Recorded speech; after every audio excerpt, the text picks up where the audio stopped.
السلام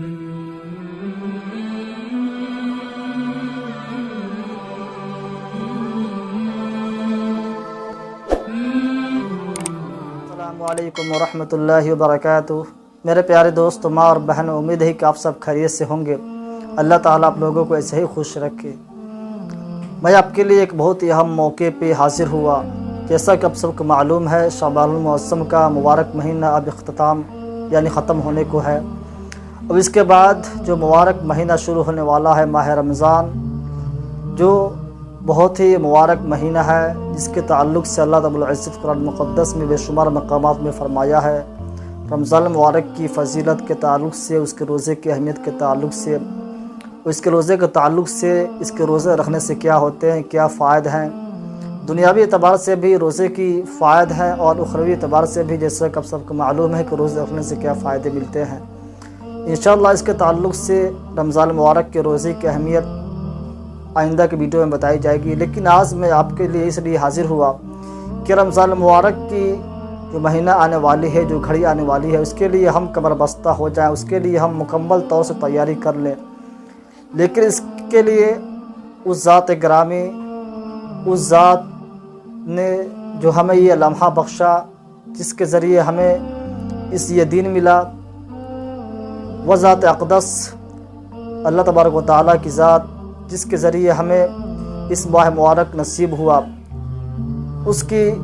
تعریف کرنا ہم سب کی ذمہ داری ہے، ہم سب کا فریضہ ہے، کیونکہ اللہ رب العزت فرماتا ہے کہ الحمدللہ رب العالمین، تمام تعریفیں اس رب کے لیے ہے جو تمام جہانوں کا پروردگار ہے، تمام جہانوں کا پالنہار ہے۔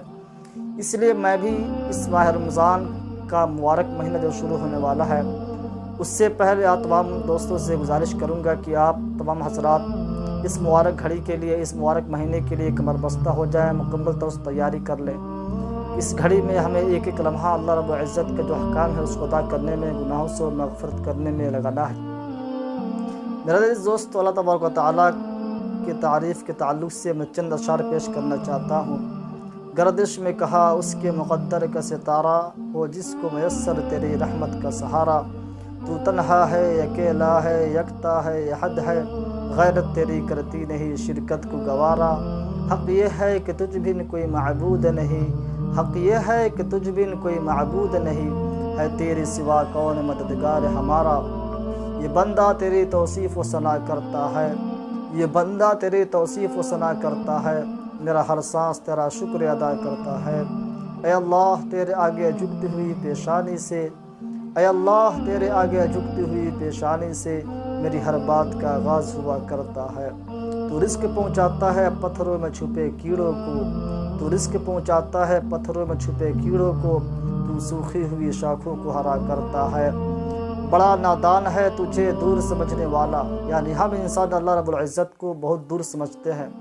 جس کے تعلق سے شاعر کیا کہتا ہے، بڑا نادان ہے تجھے دور سمجھنے والا، تو لب و جا سے بھی نزدیک ہوا کرتا ہے۔ میرے عزیز دوست، مزید اللہ رب العزت کا جو یہ مقدس، یہ مبارک مہینہ اور مقدس کلام جو اس مبارک مہینے میں نازل ہوا، اس کی بھی تعلق سے کچھ اشعار پیش کرنا چاہتا ہوں کہ بے زبانوں کو جب وہ زبان دیتا ہے، بے زبانوں کو جب وہ زبان دیتا ہے، پڑھنے کو پھر وہ قرآن دیتا ہے، بخشش پہ آتا ہے جب امت کے گناہوں کا، یعنی جب اللہ رب العزت امت کے گناہوں کو بخشنے پہ آ جاتا ہے، اسی پہ شاعر کہتا ہے، بخشش پہ آتا ہے جب امت کے گناہوں کو، تحفے میں گنہگاروں کو رمضان دیتا ہے۔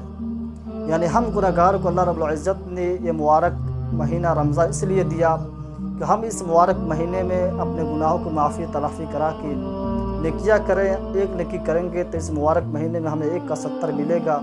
1 روپیہ خرچ کریں گے تو ہمیں 1 روپیہ خرچ کرنے کا بدلہ 70